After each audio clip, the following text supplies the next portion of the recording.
अगर हम ये बात करें कि इलेक्ट्रिक चार्ज का कंजर्वेशन क्या होता है, ठीक है, ध्यान सुनो, बात ये करें कि इलेक्ट्रिक चार्ज का कंजर्वेशन क्या होता है, तो हम इसको कई तरह से डिफाइन करते हैं। जैसे हमने कहा कि किसी आइसोलेटेड सिस्टम में नेट चार्ज कांस्टेंट होता है। पहले बचपन में क्या पढ़ते थे आप लोग कि चार्ज ना तो क्रिएट करते हैं ना डिस्ट्रॉय कर सकते, charge can neither be created not be destroyed, ये बचपन वाली चीजें हो गई। लेकिन अब क्या पढ़ते हैं, अब हम ये पढ़ते हैं आइसोलेटेड सिस्टम में, क्या टर्म बोला, आइसोलेटेड सिस्टम, ठीक, आइसोलेटेड सिस्टम में जो Q नेट होगा, नेट चार्ज वो कांस्टेंट,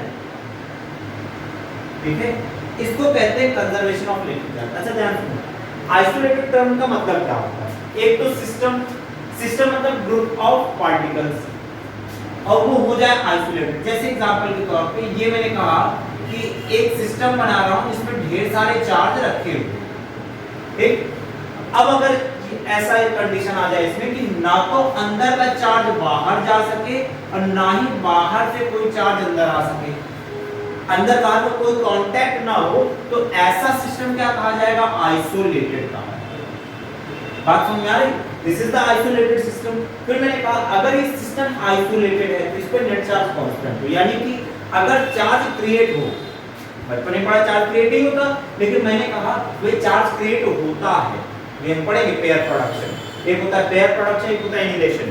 भाई चार्ज बनता है तो जितना पॉजिटिव बनता है उतना ही नेगेटिव भी बनता है, तो नेट चार्ज पहले जितना, फिर मैंने कहा अगर चार्ज डिस्ट्रॉय होता है तो उतना ही डिस्ट्रॉय होता है जितना पॉजिटिव उतना ही नेगेटिव। जैसे एग्जांपल के तौर पर मैं अगर बात करूं पेयर प्रोडक्शन की,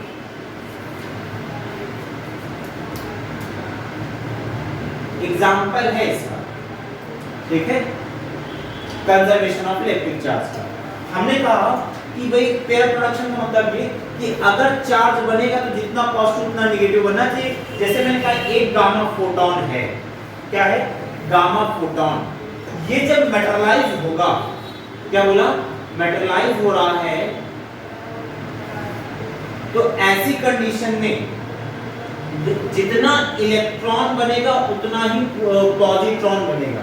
ऐसे समझो कि गामा पर जितना नेट चार्ज, गामा पर नेट चार्ज कितना है, गामा तो भाई फोटॉन, फोटॉन यानी पार्टिकल, फोटॉन क्या है मतलब ये मासलेस पार्टिकल है ना, एनर्जी पार्टिकल है, भाई मास ही नहीं है तो चार्ज भी नहीं होगा, नेट चार्ज कितना होगा, जीरो। वही अगर हम यहाँ पर बात करें कि नेट चार्ज कितना होगा, तो मैंने ये कहा, ध्यान सुनो भाई, एक यूनिट का नेगेटिव चार्ज और एक यूनिट का पॉजिटिव चार्ज, तो नेट चार्ज कितना हो गया, जीरो।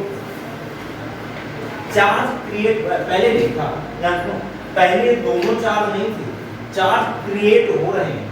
अगर चार्ज क्रिएट हुआ है तो जितने अमाउंट का पॉजिटिव चार्ज क्रिएट होगा उतने ही अमाउंट का नेगेटिव चार्ज भी क्रिएट होता है। इस घटना क्या कहते हैं, पेयर प्रोडक्शन। तो हमने कहा भाई पहले भी जीरो चार्ज था, अभी भी जीरो चार्ज है, यानी कि जो नेट चार्ज है वो कांस्टेंट बना हुआ है। इसको कहते हैं क्या, कंजर्वेशन ऑफ इलेक्ट्रिक चार्ज। लिखा जाए, चलो हेडिंग डालो, कंजर्वेशन ऑफ इलेक्ट्रिक चार्ज। अगली चीज क्या बोली मैंने, अगली घटना देखो, एक तो बताया मैंने पेयर प्रोडक्शन, दूसरा होता है आपका इनहेलेशन, ठीक है।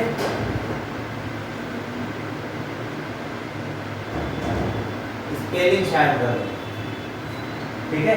इनहेलेशन में क्या होता है कि भाई जब दो चार्ज आपस में फ्यूज कर जाए तो नेट चार्ज जीरो हो जाता है। जैसे मैंने कहा कि अगर एक इलेक्ट्रॉन, ध्यान सुनना, जब एक इलेक्ट्रॉन और एक प्रोटॉन आपस में फ्यूज करते हैं, इनका फ्यूजन होता है, तब एक न्यूट्रॉन बनता है, ठीक है। एक इलेक्ट्रॉन एक प्रोटॉन आपस में फ्यूज कर जाए तो क्या बनता है, न्यूट्रॉन, और साथ में गामा फोटॉन रिलीज हो जाता है, गामा फोटॉन रिलीज हो जाता है। तो अगर मैं यहां पर कहूं कि नेट चार्ज इस साइड में कितना है, बोलो भाई, एक यूनिट का नेगेटिव चार्ज है और एक यूनिट का क्या है, पॉजिटिव चार्ज, तो नेट चार्ज कितना हो गया, जीरो। इधर की ओर मैं बोलूं भाई इधर नेट चार्ज, ध्यान दे दो, हमने कहा न्यूट्रॉन पे चार्ज जीरो और फोटॉन पे चार्ज जीरो, तो नेट चार्ज जीरो। मैंने कहा शुरुआत में भी चार्ज जीरो, लास्ट में चार्ज। सिस्टम अगर आइसोलेटेड है ठीक है, और चार्ज क्रिएट भी हो डिस्ट्रॉय भी हो, दोनों कंडीशन में हमने कहा नेट चार्ज कांस्टेंट रहता है। तो नेट चार्ज का कांस्टेंट रहना कंजर्वेशन है, ना कि ये कहना कि चार्ज ना क्रिएट होगा ना डिस्ट्रॉय होगा। हमने देखा चार्ज क्रिएट भी हो रहा है डिस्ट्रॉय भी हो रहा है। बात समझ में आई? चलो